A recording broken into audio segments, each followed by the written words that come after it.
Saya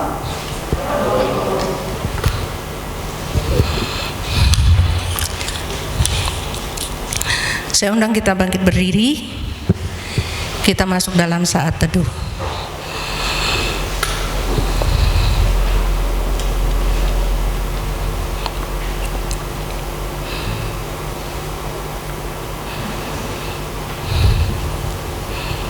Sebab Ia meneguhkan palang pintu gerbangmu dan memberkati anak-anakmu di antaramu.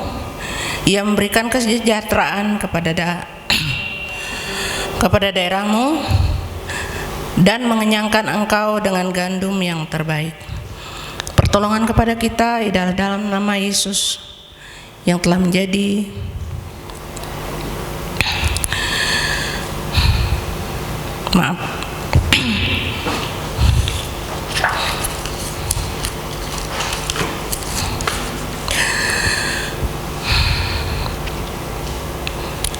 Pertolongan kepada kita adalah dalam nama Allah yang menjadi langit dan bumi.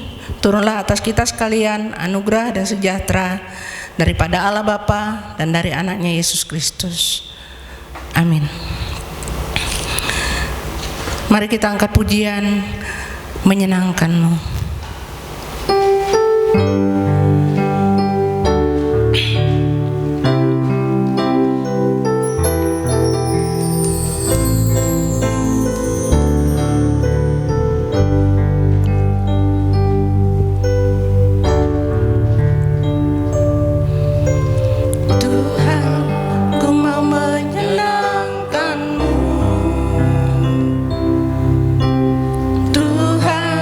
Bentuk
inilah kerinduan kami, bahwa kami selalu rindu untuk menyenangkan hati-Mu melalui pujian dan penyembahan kami. Kami sadar Tuhan bahwa kami manusia yang lemah, banyak dosa dan pelanggaran yang mungkin telah kami lakukan yang membuat Engkau sedih Tuhan atas kehidupan kami. Tapi satu hal yang kami mau saat sore hari ini, kami sungguh ingin menyenangkan hati-Mu Tuhan. Karenanya itu yang dapat kami lakukan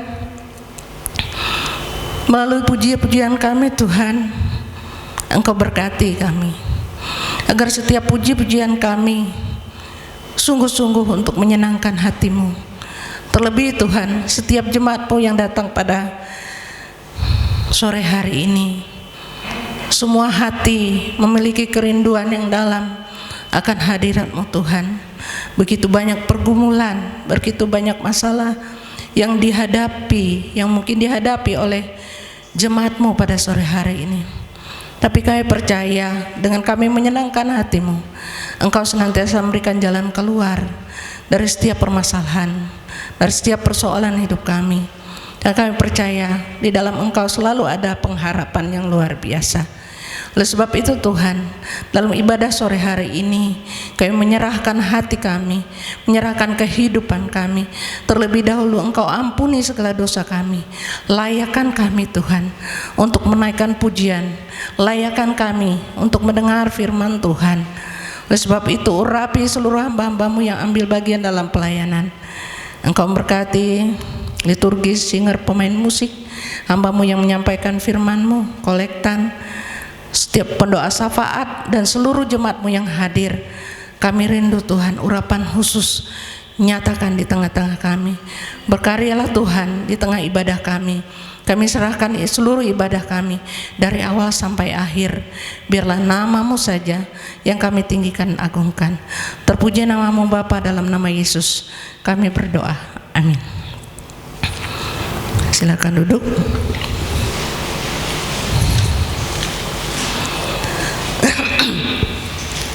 Mari kita angkat pujian, terima sukacita surga.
Bangkit berdiri kita.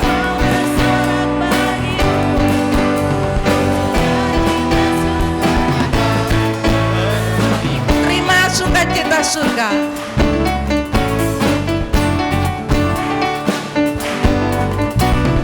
Terima sukacita surga.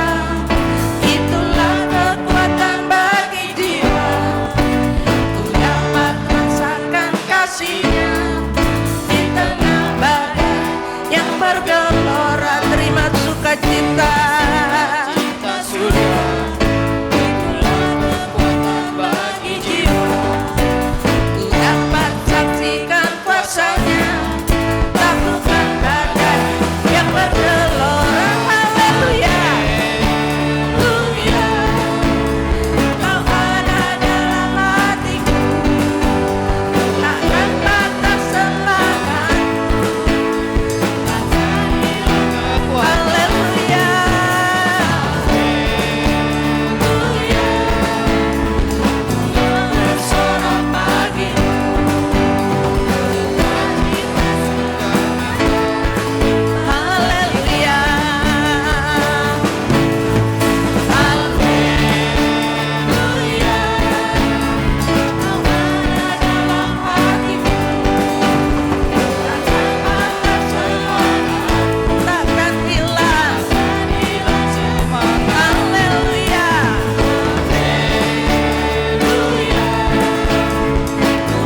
punya Allah yang hebat, yang kuat, yang luar biasa, yang dahsyat juga. Dia yang bertahta di bumi dan di surga. Amin. Amin. Amin. Kita lanjut pujian kita.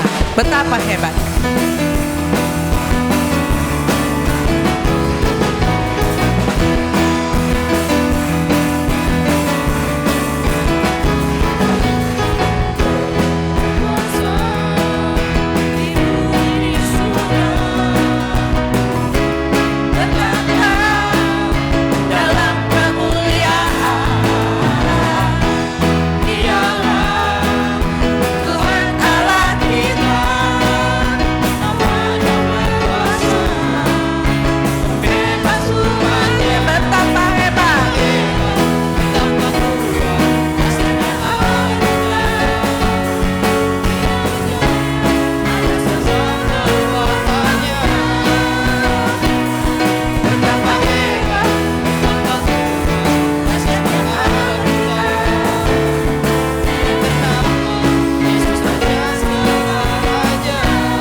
Oke, silakan duduk. Kita akan masuk dalam responsoria. Kita akan buka Alkitab kita dari Mazmur 122 ayat 1 sampai 9. Kita akan membacanya secara bertanggapan.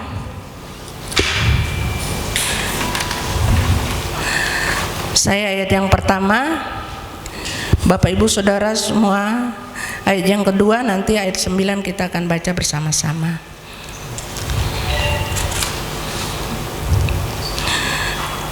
Untuk menghormati firman Tuhan, mari kita kembali bangkit berdiri.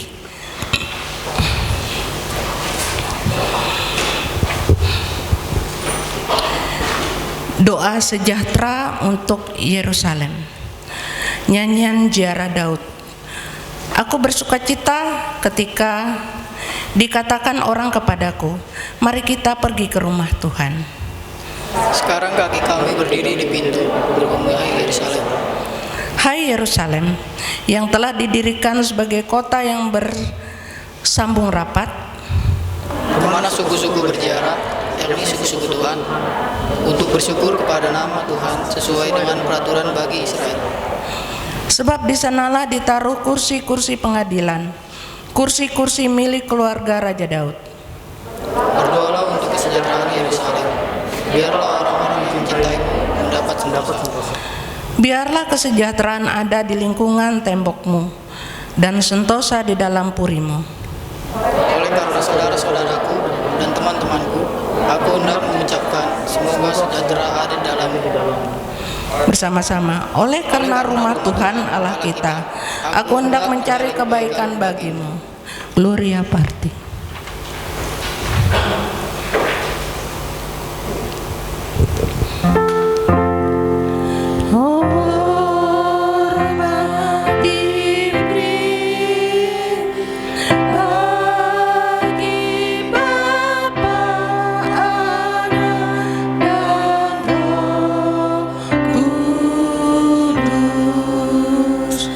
Dari mula sampai sekarang dan seterusnya,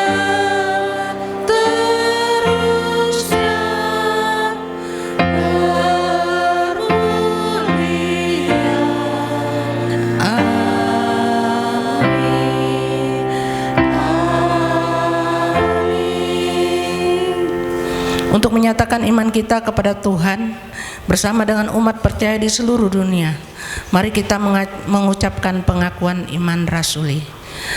Aku percaya kepada Allah, Bapa yang Maha Kuasa, Khalik langit dan bumi, dan kepada Yesus Kristus anaknya yang tunggal Tuhan kita, yang dikandung daripada Roh Kudus, lahir dari anak darah Maria, yang menderita sengsara di bawah pemerintahan Pontius Pilatus, disalibkan, mati dan dikuburkan, turun ke dalam kerajaan maut. Pada hari yang ketiga bangkit pula dari antara orang mati, naik ke surga, duduk di sebelah kanan Allah, Bapa yang Maha Kuasa, dan dari sana Ia akan datang untuk menghakimi orang yang hidup dan yang mati.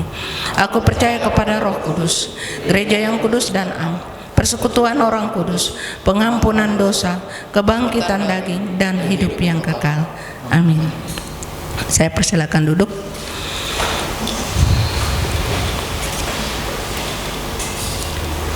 Kita akan siapkan hati kita untuk mendengarkan firman Tuhan.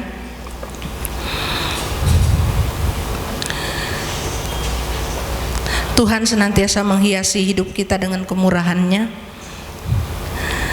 Bahkan rancangan Tuhan dalam hidup kita selalu menjadi rancangan yang penuh dengan harapan. Oleh sebab itu, mari kita siapkan hati kita. Kita angkat pujian berkat kemurahan-Mu.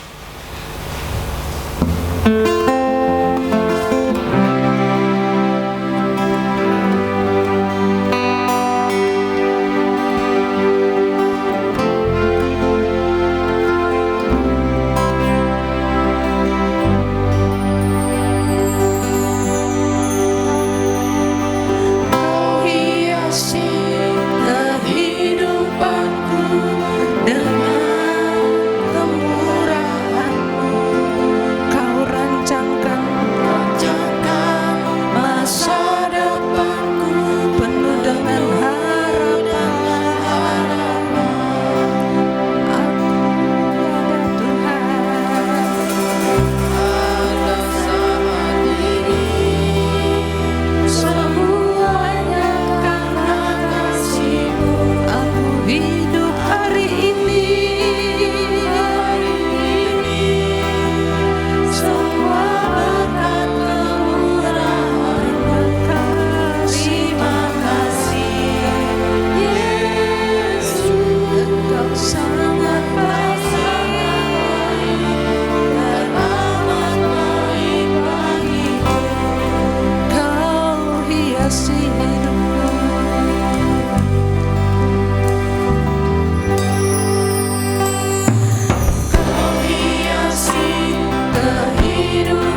berkat kemurahan Tuhan yang boleh Tuhan nyatakan bagi setiap kami ya Tuhan, sehingga kami boleh hadir pada hari ini bersama-sama di tempat ini untuk memuji memuliakan Tuhan dalam setiap hidup kami.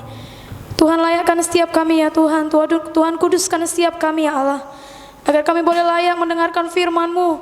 Bahkan hamba-Mu berkati ya Tuhan yang segala keterbatasan, sehingga hamba boleh berkata-kata seturut dengan kehendak Tuhan. Dan biarlah ya Tuhan segala pujian kami boleh berkenan di hadapan Tuhan. Terima kasih Bapa di surga, kami siap untuk mendengarkan firman-Mu. Di dalam nama Tuhan Yesus Kristus kami sudah berdoa. Amin. Shalom Bapak Ibu yang terkasih. Shalom. Bapak Ibu yang terkasih, firman Tuhan yang akan kita renungkan pada hari ini terambil dari Roma 12 ayat yang pertama. Roma 12 ayat yang pertama.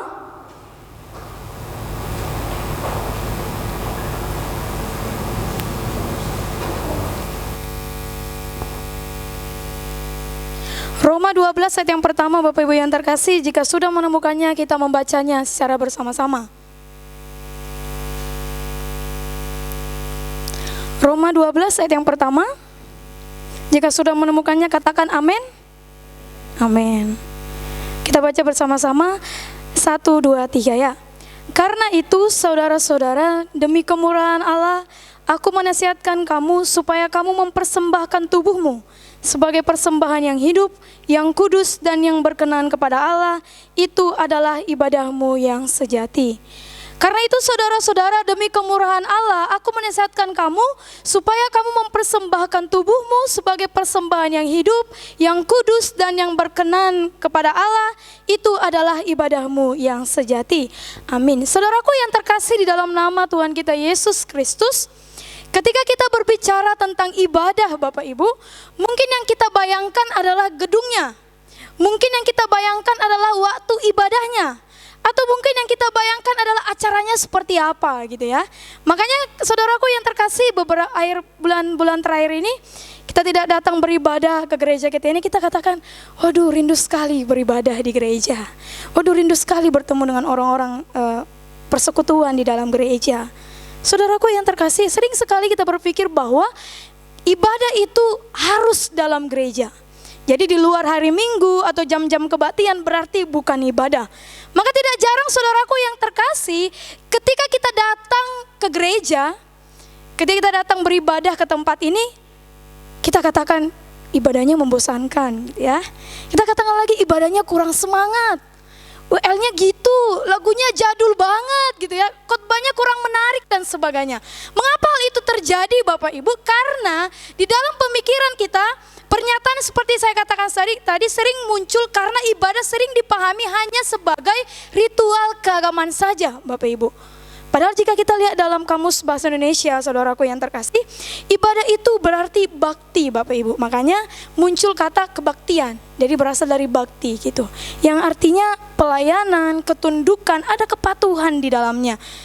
Artinya saudaraku yang terkasih bahwa jika saat kita beribadah itu artinya kita juga sedang melayani saudaraku. Jadi sangat aneh sebenarnya jika kita mengeluhkan pelayanan yang kita lakukan sendiri.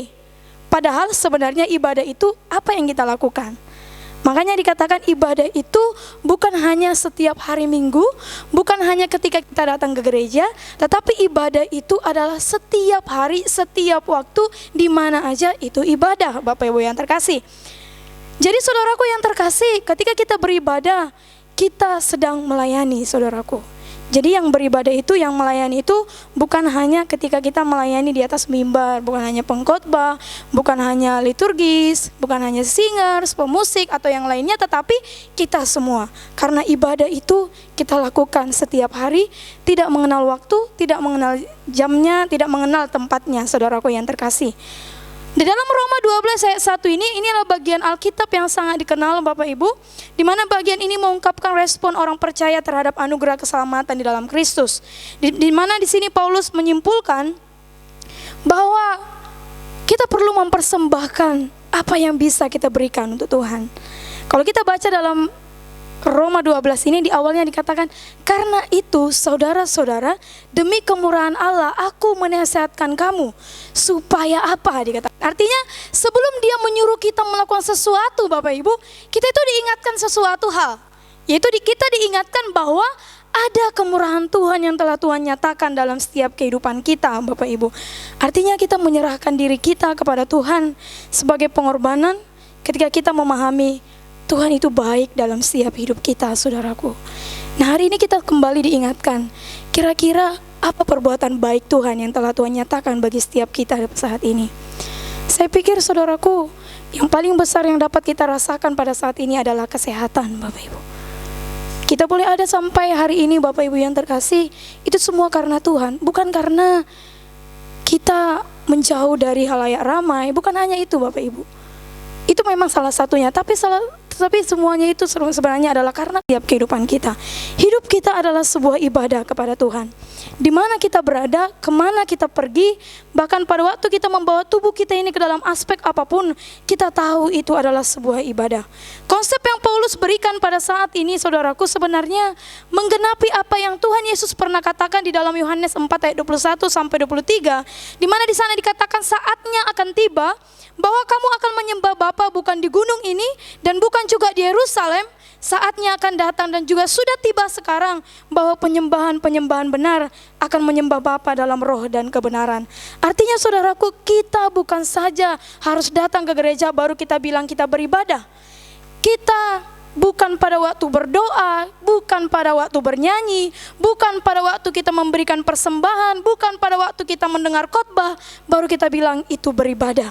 Selebihnya daripada itu, saudaraku, setiap jam, setiap waktu, setiap saat itu adalah ibadah yang sesungguhnya.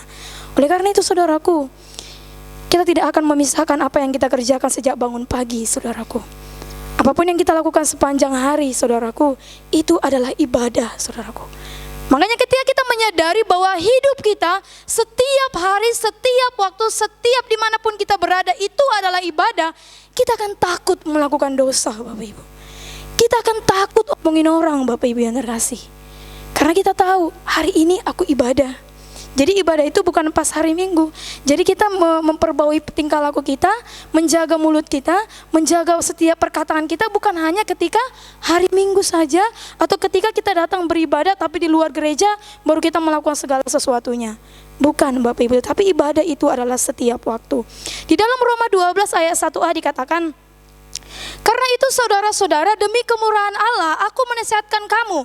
Di sini Paulus memakai kata parakalo, saudaraku yang terkasih. Jadi bukan hanya sekedar mengingatkan, tetapi ada unsur mendorong, Bapak Ibu. Artinya orang yang terdorong itu keadaan mendesak gitu ya. Jadi orang yang sudah terdesak, Bapak Ibu yang terkasih, pasti ingin cepat-cepat melakukannya, benar ya? Kalau kita misalnya sakit perut, Bapak Ibu, kita mau ke kamar mandi gitu ya, maaf ya. Kalau kita mau kamar mandi, kira-kira kita masih tahan-tahan duduk nyantai nggak nonton? Tentu enggak ya, Bapak Ibu. Tentu kita akan cepat-cepat pergi ke kamar mandi. Nah, keadaan seperti itu yang terdesak, yang terdorong, itulah yang Paulus ingin katakan bahwa ketika kita menyadari bahwa Tuhan Yesus itu baik, bahwa Dia telah memberikan kemurahannya bagi setiap hidup kita, kita pun terdorong untuk melakukan, mempersembahkan yang terbaik kepada Tuhan. Makanya di ayat yang pertama ini, saudaraku, dalam perikop Roma 12 ini, Paulus mengatakan karena itu demi kemurahan Allah dikatakan. Itu menjadi dasar baginya untuk menyatakan kepada orang-orang pada saat itu bahwa karena kemurahan Tuhanlah, maka engkau pun harus melakukan yang terbaik untuk Tuhan. Dan itu juga yang dikatakan bagi setiap kita, saudaraku. Dan jika kita lihat dalam teks aslinya, saudaraku, di sini sebenarnya dikatakan karena itu saudara-saudara, dipakai kata saudara-saudara ini adelphoi, brothers, saudara laki-laki gitu. Jadi Paulus mengikuti kebiasaan orang Yahudi pada saat itu, di mana pada zaman itu ketika orang-orang datang beribadah ke sinagoge gitu ya, ketika mereka datang beribadah, kaum laki-laki yang diajak pertama. Jadi setiap firman, setiap pengajaran-pengajaran itu diberikan kepada para laki. Kenapa, saudaraku? Karena memang pada saat itu laki-laki itulah yang harus menjadi teladan. Makanya minggu lalu, saudaraku, ketika kita memperingati Hari Ayah, di sana ditekankan bahwa seorang laki-laki harus menjadi teladan di dalam keluarganya karena kesadaran kemurahan Tuhan, dan harus kesadaran itulah yang mendorong dia untuk mengingatkan istrinya, mengingatkan anak-anaknya dan keluarganya untuk semakin dekat dengan Tuhan. Dan itulah yang menjadi titik awal yang Paulus katakan bahwa dimulailah dari laki-laki, itu maksudnya. Tapi saudaraku yang terkasih, pada saat ini kita mau ingatkan bahwa tidak lagi hanya sekedar laki-laki, tetapi semua kita diingatkan bahwa kita perlu ada inisiatif sendiri. Jadi kira-kira pada saat ini kita ingat-ingat lagi, kira-kira Tuhan telah berikan anugerah apa dalam setiap hidup kita. Ketika kita menyadari bahwa saat ini Tuhan Yesus baik, kita akan terdorong untuk memberikan yang terbaik untuk Tuhan. Ketika orang yang menyadari bahwa Tuhan Yesus baik dalam hidupnya, dia tidak akan sulit, tidak akan pernah hitung-hitungan dalam Tuhan. Baik itu masalah waktu, baik itu masalah materi, baik itu masalah tenaga, saudaraku yang terkasih. Karena apa? Ada inisiatif sendiri. Karena diri kita itu terdorong untuk memberikan yang terbaik kepada Tuhan. Karena lagi demi kemurahan Tuhan yang telah Tuhan nyatakan bagi setiap kita, saudaraku. Lalu saudaraku yang terkasih, di dalam Roma 12 ayat 1b dikatakan, supaya kamu mempersembahkan tubuhmu sebagai persembahan yang hidup, yang kudus dan yang berkenan kepada Allah. Nah, artinya saudaraku yang terkasih, di sini dikatakan mempersembahkan tubuh itu, parastesai itu artinya mempertaruhkan. Jadi ada yang harus kita pertaruhkan, ada yang harus kita korbankan untuk Tuhan. Ketika kita sadar bahwa Tuhan Yesus itu baik, ketika kita sadar bahwa Dia telah memberkati kita, ada sesuatu hal yang mendorong kita untuk mengorbankan sesuatu untuk Tuhan. Kira-kira sampai saat ini apa yang telah kita berikan kepada Tuhan? Perhatikan Bapak Ibu yang terkasih. Kata parastais di sini sedikit berbeda dengan menyerahkan diri, saudaraku. Jadi mempertaruhkan, mengorbankan ini sedikit berbeda dengan menyerahkan diri. Menyerahkan diri terjadi itu kesannya kita bisa tidak mau melakukannya. Kalau dianjurkan kita bisa tidak mau melakukannya, atau menyerahkan itu ya udahlah ya, seadanya aja gitu. Jadi seadanya. Tetapi di sini maksudnya saudaraku, Paulus mengatakan bahwa perlu mempersembahkan secara totalitas, Bapak Ibu. Makanya di sini tidak dikatakan persembahkanlah tanganmu, persembahkanlah hatimu. Tidak dikatakan demikian, tetapi dikatakan persembahkanlah tubuhmu, keseluruhan tubuh kita. Artinya tubuh itu bukan hanya seonggok daging, tetapi seluruh kehidupan kita. Artinya apa yang bisa kita lakukan untuk Tuhan selagi kita masih hidup, saudaraku. Ketika saat ini kita masih sehat, Bapak Ibu, ketika saat ini kita masih kuat, masih bisa berjalan, masih bisa pergi kemana-mana gitu ya. Kira-kira apa yang bisa kita berikan untuk Tuhan? Kira-kira apa yang bisa kita korbankan untuk Tuhan? Saya tidak mengatakan Bapak Ibu karena engkau adalah orang yang beribadah yang setia di hadapan Tuhan, maka engkau memberikan persembahan banyak-banyak, bukan.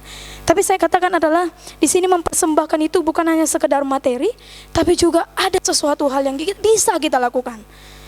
Waktu kita, tenaga kita, hati kita, telinga kita, atau apapun. Karena memang di sini dikatakan persembahkanlah tubuhmu. Artinya kita mau mempersembahkan tubuh kita seutuhnya secara totalitas kepada Tuhan. Mempersembahkan, saudaraku, di sini artinya adalah mempertaruhkan sesuatu yang masuk akal, yang sepantasnya, yang logikan dikatakan, karena hati kita digerakkan oleh rasa syukur. Lagi-lagi saya katakan, ketika kita memiliki hati yang bersyukur di hadapan Tuhan, maka kita tidak akan pernah hitung-hitungan di hadapan Tuhan, saudaraku. Tapi ketika kita tidak menyadari bahwa Tuhan itu baik, maka kita akan sulit untuk memberikan waktu kita, hati kita, tenaga kita untuk Tuhan. Membawa tubuh yang hidup dan tidak setengah-setengah, saudaraku yang terkasih. Lalu itu dikatakan di dalam Roma 12 ayat 1d, itulah ibadahmu yang sejati, dikatakan. Itulah ibadahmu yang sejati. Artinya saudaraku yang terkasih, di sini dipakai logiken latreian. Artinya pengabdian. Jadi bukan hanya sekedar, sebenarnya di sini LAI menerjemahkannya langsung itulah ibadahmu yang sejati dikatakan. Tapi sebenarnya ke dalam teks aslinya lebih ke arah mengabdi, pengabdian. Orang yang mengabdi, saudaraku yang terkasih, ketika dikatakan dia pergi, maka dia pergi. Ketika dia disuruh datang, maka dia datang. Jadi artinya itulah pengabdianmu yang sepantasnya, yang seharusnya, yang masuk akal, itulah seharusnya gitu loh. Jadi artinya saudaraku yang terkasih bahwa di sini pengabdian dan pelayanan kepada Allah seharusnya, sepantasnya, dan itulah seharusnya yang kita lakukan ketika kita menyadari kemurahan Tuhan itu dalam setiap kehidupan kita. Oleh karena itu saudaraku, di sini dikatakan, dengan demikian saudaraku, iman Kristen itu bukan iman yang berdasarkan tahyul atau mistik yang tidak masuk akal atau irasional, tetapi ibadah orang Kristen itu Ibadah orang Kristen itu juga bukanlah ibadah yang sekedar ritual aja, bukan sekedar datang saja tanpa melakukan apa-apa, tetapi memang ibadah itu ada sesuatu yang kita berikan untuk Tuhan. Tidak setengah-setengah dan juga full kepada Tuhan gitu. Jadi yang pertama itu adalah perlu ada inisiatif sendiri, saudaraku. Karena apa? Kita sudah menyadari bahwa Tuhan Yesus itu baik. Dan karena Tuhan Yesus itu baik, kita terdorong, kita berinisiatif sendiri untuk melakukan yang terbaik untuk Tuhan. Tanpa disuruh pun kita melakukannya. Karena apa? Kita ingat Tuhan Yesus itu baik. Lalu yang kedua, kita mau secara totalitas kepada Tuhan, saudaraku. Oleh karena itu ibadah orang Kristen ini menghasilkan hidup yang teratur dan benar dan menjadi kesaksian hidup yang indah. Ibadah yang merubah kelakuan, karena apa? Karena dilakukan setiap hari. Ibadah yang merubah kelakuan karena dia lakukan setiap hari. Karena dilakukan setiap hari, saudaraku yang terkasih.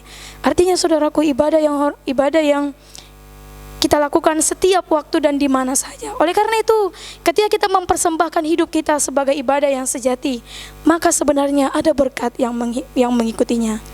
Berkat karena ibadah. Berkat karena ibadah yang setiap hari kita lakukan. Ketika kita meresponi keselamatan yang telah Tuhan nyatakan bagi setiap kita, maka kita perlu yang pertama menjalani hidup yang berkualitas, saudaraku. Menjalani hidup yang berkualitas. Berkualitas di sini maksudnya menjalani hidup secara totalitas kepada Tuhan. Totalitas di sini maksudnya kita mau sepenuhnya apapun yang kita lakukan sejak kita bangun tidur, kita selalu ingat ini untuk Tuhan. Ini untuk Tuhan. Ketika engkau melakukan pekerjaanmu, kita akan ingat ini untuk Tuhan. Maka ketika kita mengingat itu, kita tidak akan tipu sana, tipu sini, Bapak Ibu yang terkasih. Karena apa? Karena kita lakukan itu untuk Tuhan. Dan perintah ini dimulai dengan satu kalimat, satu kata, karena itu. Di mana menekankan bahwa setelah memahami dasar keselamatan ini, lantas bagaimana sekarang? Lalu apa tanggapan kita? Karena itu. Apa yang perlu kita lakukan, saudaraku yang terkasih? Hiduplah secara berkualitas. Kita mesti menghadirkan tubuh kita setiap hari, memberikan sebagai persembahan yang hidup.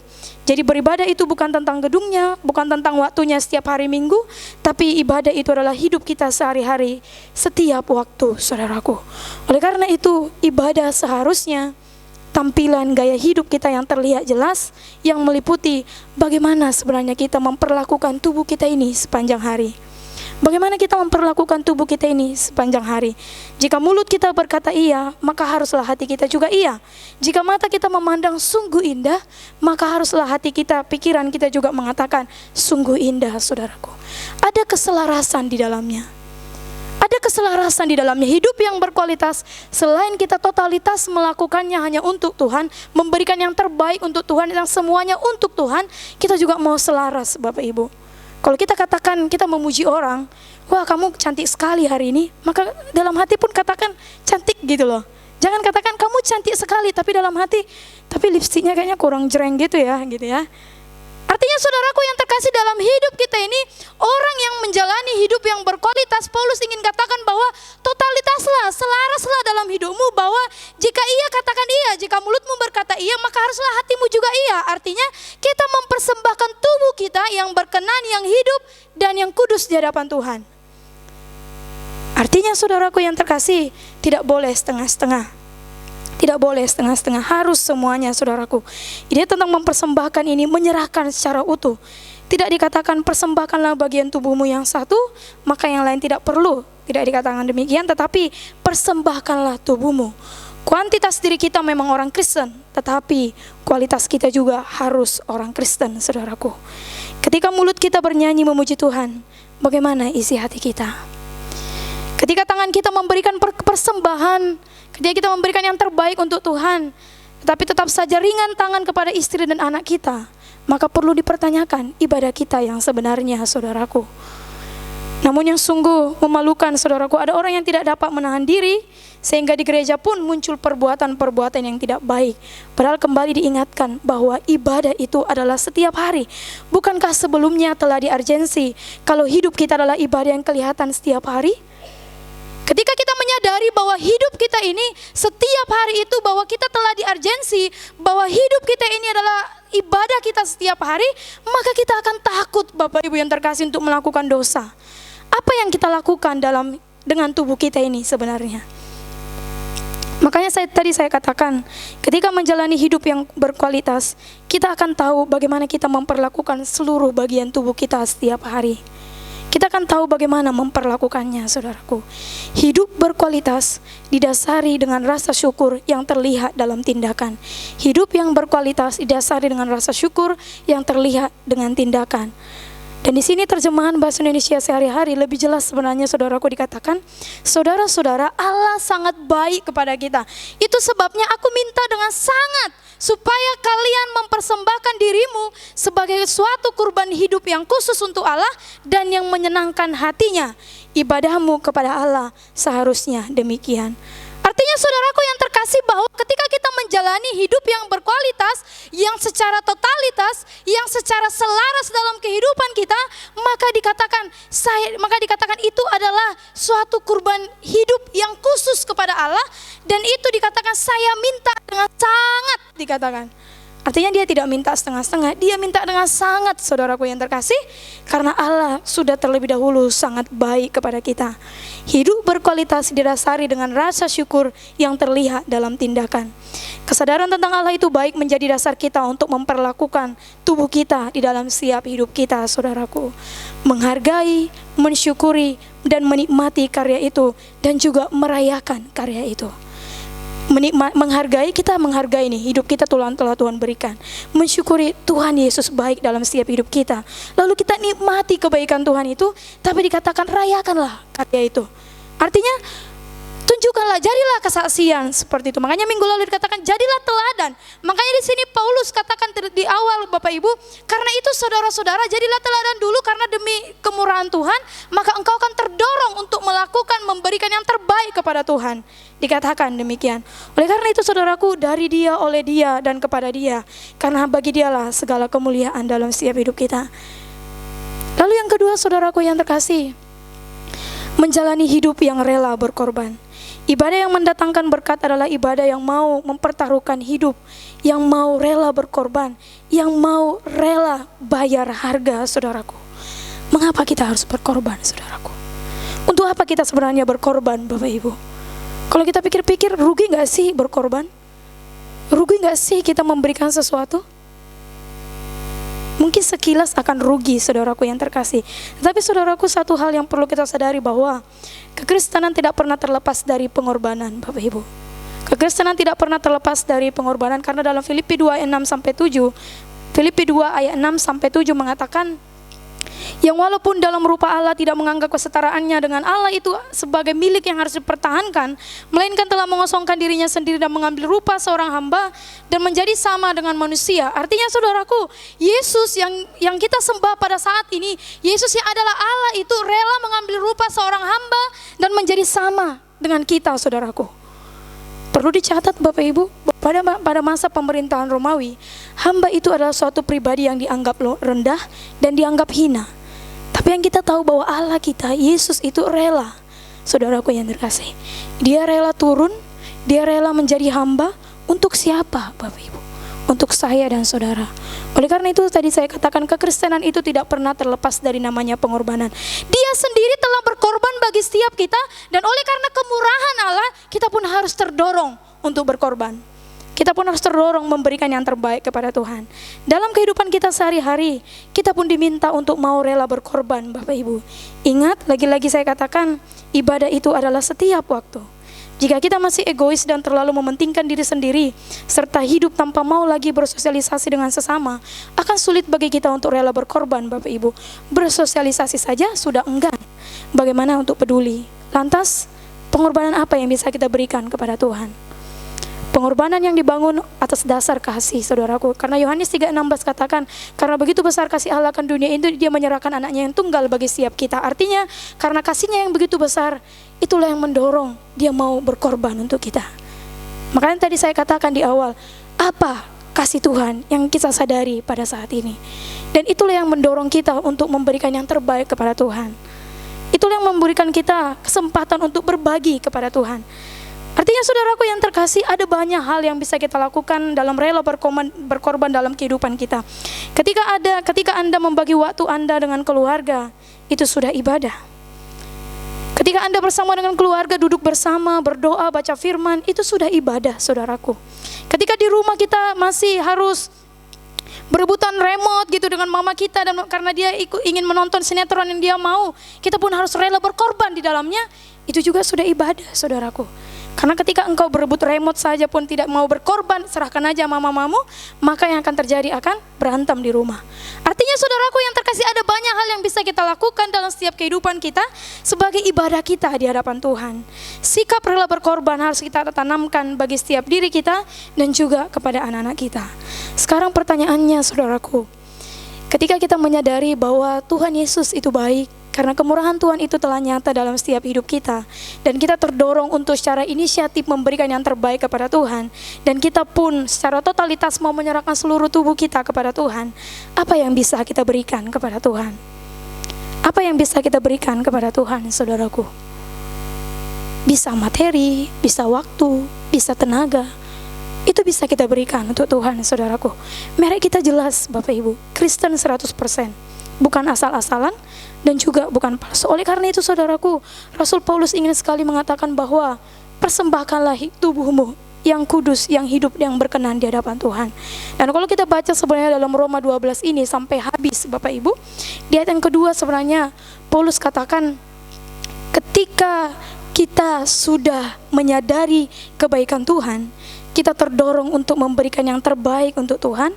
Di ayat yang kedua dikatakan, janganlah serupa dengan dunia ini, berubahlah oleh pembaharuan budimu, dikatakan.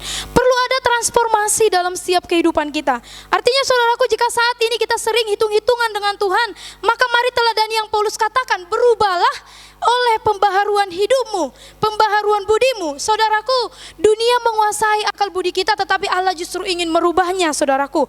Melalui rohnya yang telah Tuhan tanamkan dalam diri kita, Tuhan ingin memprogram ulang pemikiran kita, saudaraku yang terkasih. Tetapi kita harus meresponi pekerjaan roh itu. Saudaraku yang terkasih, Roh Kudus itu sebenarnya sudah ada di dalam diri kita. Ada dalam setiap diri kita, Bapak Ibu. Tinggal kita mau enggak mengikuti proses atau meresponi pekerjaan roh itu dalam setiap hidup kita. Makanya di sini Paulus katakan, berubahlah oleh karena akal budimu, dikatakan. Dunia ingin mengubah akal budi kita, saudaraku. Maka dunia menggunakan tekanan-tekanan dari luar supaya apa? Supaya kita menjadi kompromi dengan hal-hal duniawi, saudaraku. Oleh karena itu saudaraku yang terkasih, saya tidak mengatakan bahwa kita harus membenci dunia, bukan, tetapi kita tidak boleh hidup sama dengan dunia ini, tapi kita dipanggil Tuhan untuk berpartisipasi aktif dalam dunia ini. Apa yang bisa kita lakukan? Ketika kita diminta untuk menyendiri terus karena teknologi pada saat ini, apa yang bisa kita lakukan, saudaraku yang terkasih? Dengan teknologi itu pun kita bisa ada untuk sesama kita, saudaraku. Asal kita mau rela berkorban di dalamnya. Apalagi saat-saat seperti ini, saudaraku yang terkasih, kita pun komsel pun pakai Zoom gitu ya. Mau ngobrol pun udah harus pakai video call, pakai handphone gitu ya. Kita akan jarang bertemu, saudaraku yang terkasih. Dan itu bisa, tanpa kita sadari, itu bisa membuat kita menjadi orang yang egois, Bapak Ibu. Menjadi orang yang sendiri. Kita berpikir, saya juga bisa sendiri kok gitu. Tapi lagi-lagi saya katakan, di dalam itulah kita mau diingatkan bahwa perlu ada pengorbanan di dalamnya. Apakah kita bersedia menggunakan handphone kita untuk menanyakan kabar orang lain? Artinya di situ ada pengorbanan, saudaraku. Engkau sudah mengorbankan waktumu. Kita berikan waktu kita untuk mendengarkan apakah dia sakit, mendoakan dia dan sebagainya, saudaraku yang terkasih. Apa yang sering kita tonton, apa yang sering kita baca, apa yang sering kita dengarkan saat ini, saudaraku. Lagi-lagi Paulus ingin katakan, berubahlah oleh pembaharuan akal budimu. Jika dunia menguasai pikiran kita, kita akan menjadi orang-orang yang hanyut. Tapi jika kita membiarkan Allah menguasai pikiran kita, maka kita menjadi orang-orang yang berubah dan terus mau melakukan ibadah yang sejati itu dalam setiap hidup kita. Seorang tokoh, John Maxwell, pernah mengadakan penelitian terhadap anggota gerejanya yang ada di Amerika, saudaraku yang terkasih. Setelah penelitian itu, surveinya membuktikan bahwa 10% orang Kristen di sana itu tidak dapat ditemui karena sibuk. 20% tidak pernah mengikuti kebaktian di gereja, 25% tidak pernah berdoa, 30% tidak pernah baca Alkitab, 40% tidak pernah memberikan persembahan kepada gereja, 60% tidak pernah memberikan persembahan kepada misi, 75% tidak pernah melakukan tugas pelayanan di gereja, dan dikatakan 95% tidak pernah memenangkan satu orang pun untuk Tuhan. Tapi di antara semuanya itu ternyata 100% di antara orang Kristen di sana itu berharap masuk surga. Bayangkan saudaraku yang terkasih, 10%-nya tidak bisa ditemui karena sibuk, dan 20% tidak datang mengikuti kebaktian gereja dan sebagainya. Tapi 100% mereka pasti merindukan, mereka berharap masuk surga. Jadi penyerahannya tidak secara menyeluruh, Bapak Ibu yang terkasih. Masih ada bagian-bagian dari diri kita yang disembunyikan di hadapan Allah. Itu sebabnya maka tidak heran Bapak Ibu bila Tuhan memberkati pun dengan sebagian saja. Karena kita 10%-nya tidak pernah baca Alkitab. Kita berharap kita masuk 100%, kita masuk dalam kerajaan surga, dan kita berharap kita diberkati oleh Tuhan. Padahal kita pun memberinya hanya setengah-setengah, saudaraku yang terkasih. Makanya di sini Paulus kembali mengingatkan saudaraku, perlu pengabdian yang sepantasnya, saudaraku. Paulus mengingatkan kita bahwa betapa pentingnya kita menjalani hidup yang berkualitas dan mau rela berkorban. Pencapaian akan ibadah yang sejati didasari dari semua hal itu, saudaraku. Ketika kita sudah memiliki hidup yang berkualitas dan mau mempertaruhkan diri kita dalam kehidupan kita, dan kita terus mengabdi dengan sepantasnya, memang karena haruslah kita orang Kristen ini mengabdi kepada Tuhan, dan tidak ada motivasi apapun di dalam setiap perbuatan kita, maka ada berkat Tuhan yang mengikutinya. Apa berkatnya, saudaraku yang terkasih? Kalau kita baca dalam keseluruhan dalam Roma 12 ini, di ayat kedua kalimat terakhir dikatakan, jika kita melakukan hal itu, maka ada berkat di mana kita bisa membedakan apa yang baik dan yang berkenan, yang sempurna di hadapan Tuhan. Bahkan dikatakan lagi saudaraku di ayatnya yang ke-19, dikatakan bahkan ketika ada orang yang menyakiti kita sekalipun, kita tidak usah membalasnya, dikatakan. Karena apa? Tuhan akan membalasnya. Dia yang akan bertindak, saudaraku yang terkasih. Terserah Tuhan mau melakukan apa. Yang kita bisa lakukan adalah mengikuti apa yang Tuhan perintahkan dalam setiap kehidupan kita. Tinggal kita mau melakukan ibadah itukah setiap harinya, saudaraku yang terkasih. Tuhan tidak akan pernah diam, melainkan Dia akan bertindak dalam setiap kehidupan kita. Apa yang kita lakukan dalam hidup kita sehari-hari, tetaplah terus memandang Dia dan terus mengabdi, tanpa lihat hari, tanpa lihat waktu, dan dengan siapa kita sedang beribadah atau di mana kita sedang beribadah, saudaraku. Jadi persembahan yang hidup adalah penyerahan diri kita untuk menempuh kehidupan yang baru, yang menjauhi dosa dan menentang kuasa dosa itu. Artinya, saudaraku, berubahlah oleh pembaharuan akal budimu, dikatakan. Penyerahan diri kepada Tuhan dan terus bangun hubungan dengannya setiap hari. Bahkan mengisi hidup kita tentang Dia.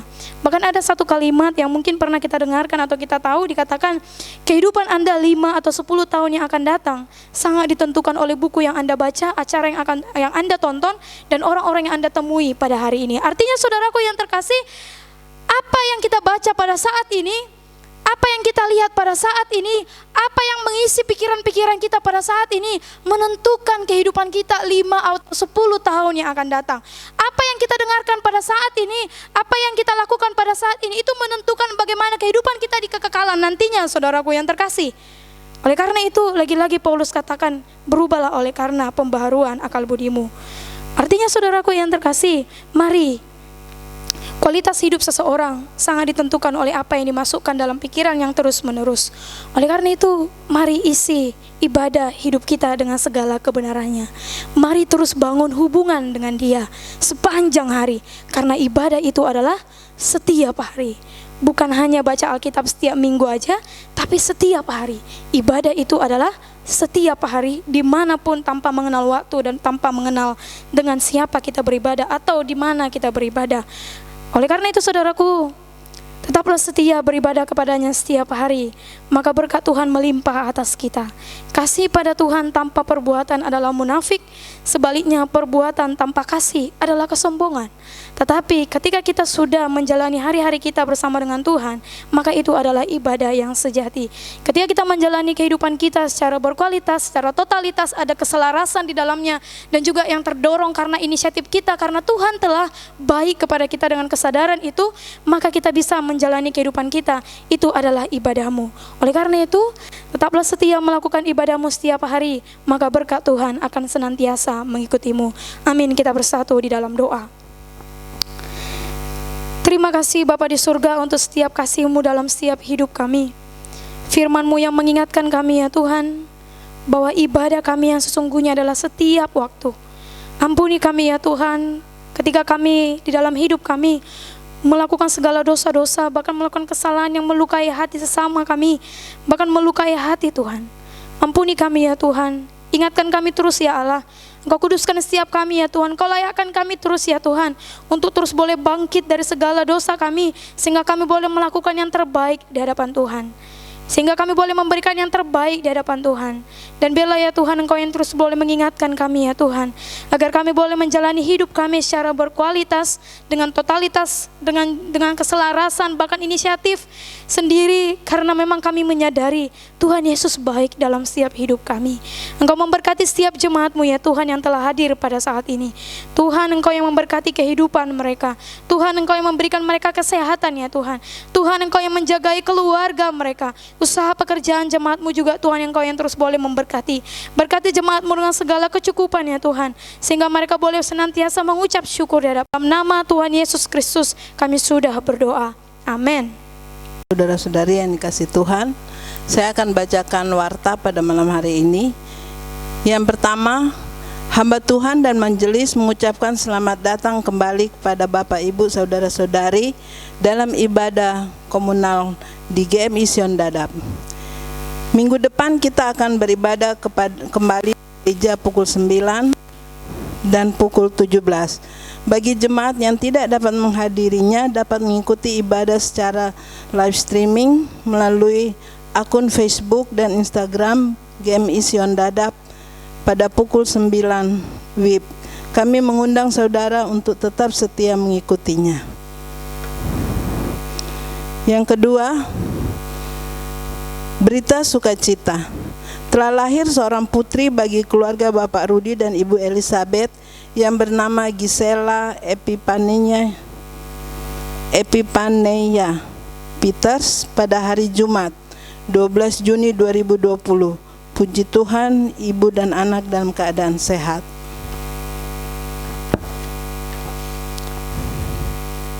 Yang berulang tahun pada minggu ini, tanggal 14 Juni, Ibu Suminah Condro. Adakah? 15 Juni Ibu Amelia, 16 Juni Bapak Wongko Le, 18 Juni Ibu Yerince Bria, 18 Juni Saudara Hendy Wijaya, 19 Juni Bapak Willy Gerald, 21 Juni Bapak William Lo. Untuk persembahan boleh saudara-saudari baca pada warta, dan juga untuk tugas minggu depan boleh saudara-saudari baca di warta. Terima kasih.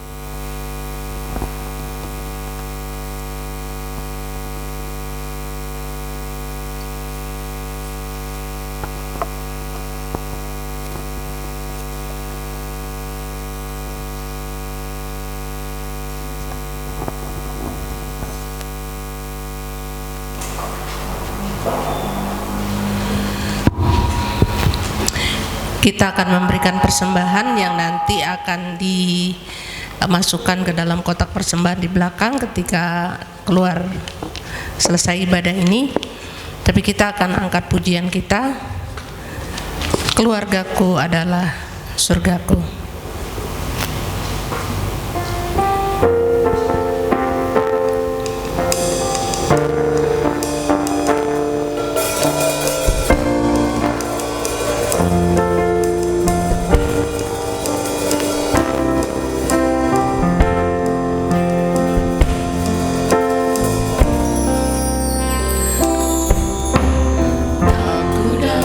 Seisi rumahku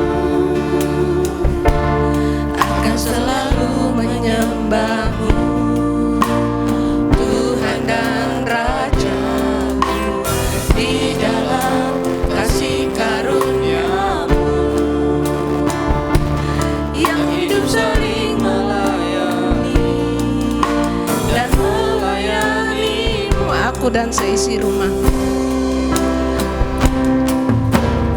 Aku dan seisi rumahku akan selalu menyembah-Mu, Tuhan dan Raja-Ku, di dalam kasih karunia-Mu yang hidup saling melayani dan melayani-Mu. Bila Tuhan menjadi kepala rumah ini, maka berkat kehidupan tercurah selalu. Datanglah kerajaan-Mu, jadilah kehendak-Mu, ku alami setiap waktu. Keluargaku adalah surga. Sama-sama dengan semangat kita katakan, aku dan seisi rumahku. Seisi rumahku akan selalu menyembah-Mu, Tuhan dan Raja-Ku, di dalam kasih karunia-Mu yang hidup saling melayani dan melayani-Mu. Bila Tuhan menjadi kepala rumah ini, maka berkat kehidupan tercurah selalu. Datanglah kerajaan-Mu, jadilah kehendak-Mu, ku alami setiap waktu. Keluargaku adalah surga. Bila Tuhan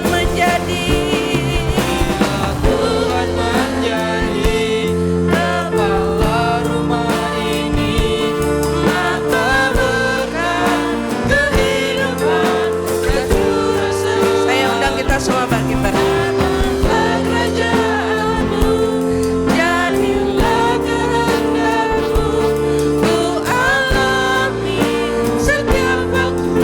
Keluargaku adalah ku alami sepanjang hidupku. Adalah surga. Keluargaku adalah surgaku. Mohon Tuhan memberkati.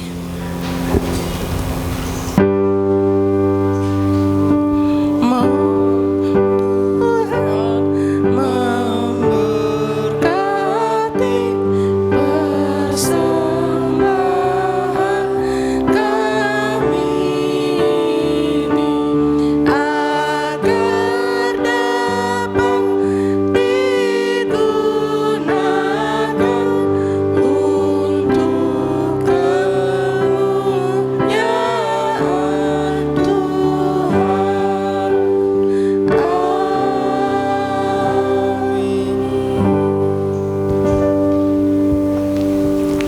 Jemaat yang terkasih, kita akan menaikkan doa syafaat kita dan doa syukur kita pada malam hari ini. Dengan pokok-pokok doa dapat kita baca di dalam warta kita masing-masing. Mari kita naikkan doa kita berdoa bersama-sama. Maha besar Engkau Tuhan, untuk kebaikan dan kemurahan yang Tuhan berikan dalam kehidupan kami. Kami terus bersyukur kalau kami boleh ada sampai pada malam hari ini, itu berkat kemurahan Tuhan. Terima kasih Tuhan untuk begitu banyak sukacita, untuk begitu banyak berkat penyertaan yang boleh kami rasakan di sepanjang minggu ini. Saat ini kami akan menaikkan Tuhan setiap doa-doa syafaat kami kepadamu. Kiranya Tuhan mau ampuni setiap dosa pelanggaran kami, agar kami boleh layak Tuhan untuk menaikkan doa-doa kami kepadamu. Sendengkanlah telingamu Tuhan untuk mendengar setiap seru doa kami. Pada saat ini Tuhan, kami mau berdoa untuk dunia ini. Kami berdoa untuk keamanan dan perdamaian dunia. khususnya untuk konflik yang terjadi di wilayah Laut Cina Selatan. Tuhan, kami berdoa untuk semua negara-negara yang bertikai pada saat ini, berikanlah mereka kedamaian Tuhan, berikan hati seperti hati-Mu Tuhan, yang mau mengasihi satu dengan yang lain, yang tidak mementingkan kepentingan pribadi ataupun kepentingan bangsa mereka masing-masing, tetapi kami boleh menjaga perdamaian dunia ini Tuhan. Ketika kami hidup rukun dan damai, kami terus yakin dan percaya berkat Tuhan akan terus melimpah dalam kehidupan kami. Kami juga berdoa Bapa, biarlah pemimpin-pemimpin bangsa itu boleh saling menjaga perdamaian. Dengan hikmat Tuhan, Engkau tolong, Engkau bantu mereka Tuhan. Kami juga mau berdoa Bapa, agar semua negara-negara di dunia ini boleh dapat bekerja sama mengatasi wabah virus corona yang saat ini kami alami Tuhan. Kiranya Tuhan, mereka juga boleh saling bekerja sama untuk menemukan vaksin yang terbaik yang akan dapat digunakan oleh semua pasien, sehingga banyak Tuhan orang-orang yang boleh diselamatkan, orang-orang yang boleh mendapatkan kesembuhan oleh karena vaksin yang sudah ditemukan. Kami juga berdoa pada saat ini Tuhan Yesus untuk bangsa dan negara kami. Kami mau berdoa untuk pemimpin bangsa kami mulai dari tingkat pusat sampai daerah. Kiranya Tuhan terus memberikan hikmat bagi mereka. Biarlah mereka boleh bekerja sama, bersinergi satu dengan yang lain, saling menopang, khususnya di tengah situasi dan kondisi pada saat ini Tuhan, ketika kami mengalami pandemi virus corona ini Tuhan. Biarlah sama-sama Tuhan, setiap kebijakan, setiap instruksi yang diberikan oleh pemerintah itu boleh merupakan kebijakan yang terbaik bagi seluruh masyarakat Indonesia. Kami juga berdoa untuk pemulihan ekonomi yang semakin hari semakin dilakukan.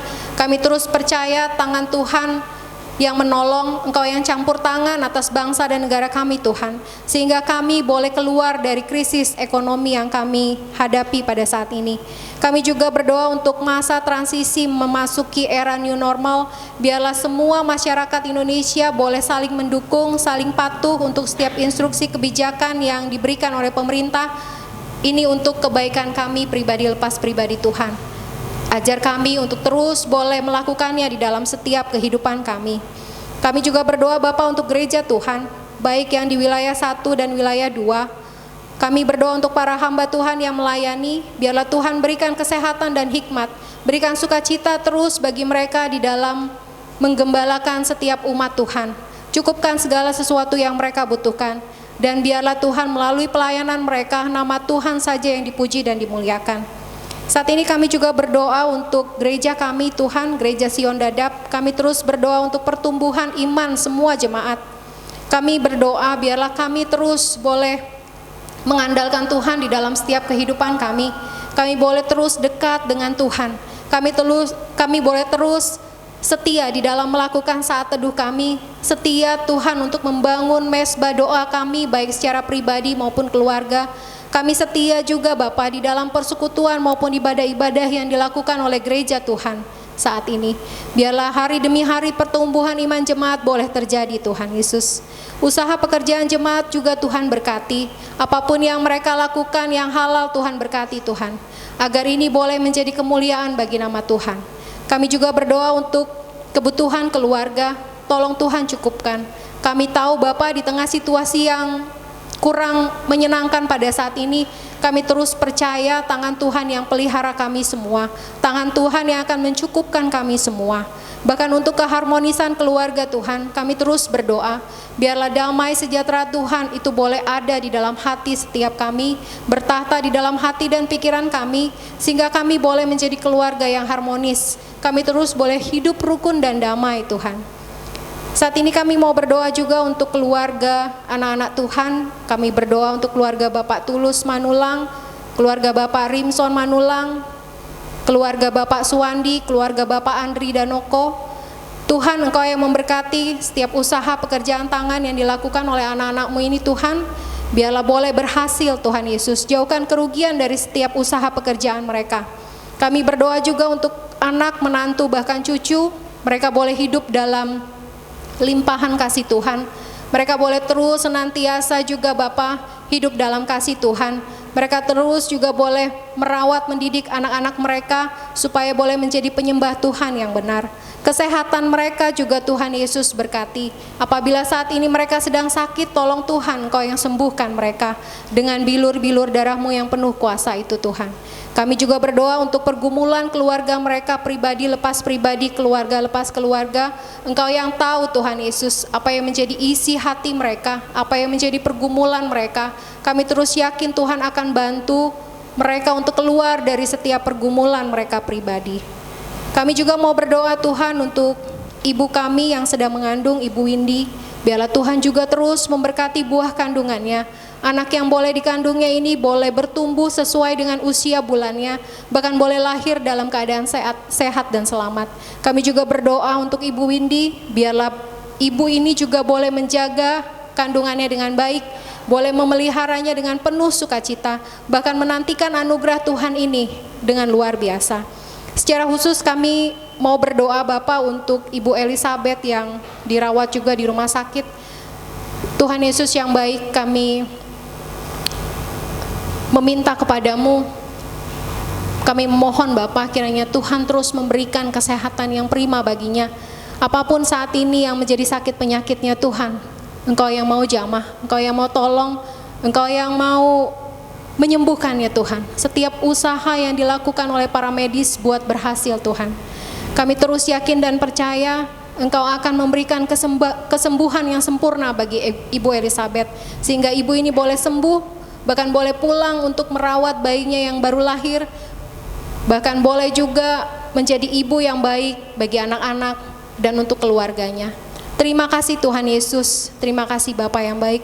Kami juga mau berdoa untuk persembahan yang nanti akan kami kumpulkan di dalam kotak persembahan. Kiranya Tuhan juga memberikan hati yang rela untuk memberikan yang terbaik kepada Tuhan. Berkati persembahan kami ini Tuhan Yesus, berkati Tuhan. Dan terlebih-lebih kami mau mempersembahkan tubuh kami sebagai persembahan yang hidup yang berkenan kepada Tuhan saja. Terima kasih Bapak, ini doa kami Tuhan, doa yang tidak sempurna, yang kami sempurnakan hanya di dalam nama Tuhan Yesus Kristus yang sudah mengajar kami berdoa. Bapa kami yang di surga, dikuduskanlah namamu, datanglah kerajaanmu, jadilah kehendak-Mu di bumi seperti di surga. Berikanlah kami pada hari ini makanan kami yang secukupnya, dan ampunilah kami akan kesalahan kami, seperti kami juga mengampuni orang yang salah pada kami. Dan janganlah membawa kami ke dalam pencobaan, tetapi lepaskanlah kami daripada yang jahat. Karena Engkau lah yang punya kerajaan, dan kuasa, dan kemuliaan sampai selama-lamanya. Amin. Kita naikkan pujian doksologi.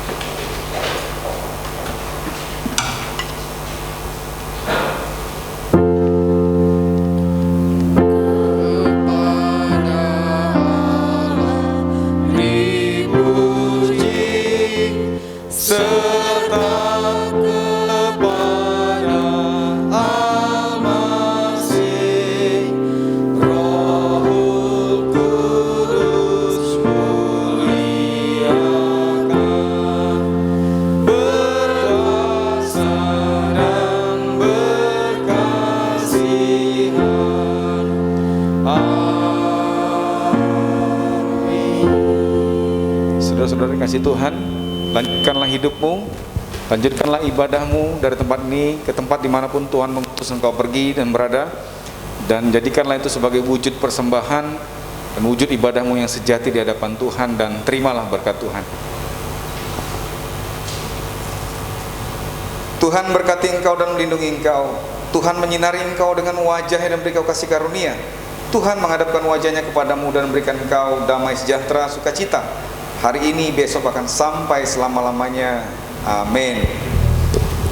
Bapak terima kasih. Yesus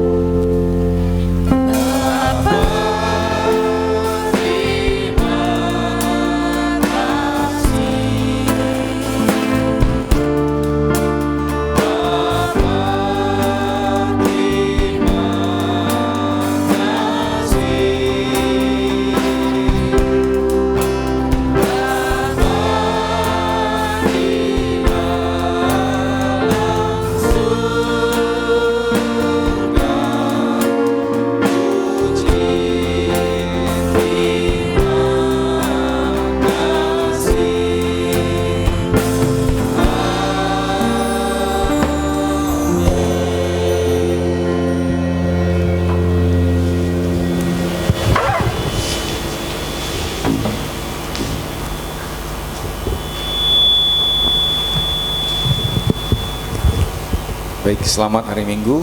Ada informasi tambahan bagi kita, Bapak Ibu. Bagi kita yang mengenal Bapak Toto Gunawan, beliau hari ini meninggal dunia tadi siang ya, dan tinggal di Duta Bandara. Di sini ada keluarganya Raymond ya, yang di Dadap Indah ya, kalau kita tahu. Raymond Dadap Indah itu apeknya gitu ya, jadi itu ponakannya Raymond. Rencana besok akan kita ibadah penghiburan pukul 7 malam dan akan dikebumikan di TPU Tegalalur hari Selasa pagi. Informasi tambahan. Untuk keluarnya nanti Bapak Ibu, kami tidak akan berdiri lagi di depan pintu, tapi kita cukup dari sini. Nanti Bapak Ibu boleh pulang dengan mengantri dan tetap menjaga jarak sambil memberikan persembahan mungkin ya di kotak persembahan yang ada di belakang. Terima kasih, Tuhan Yesus berkati.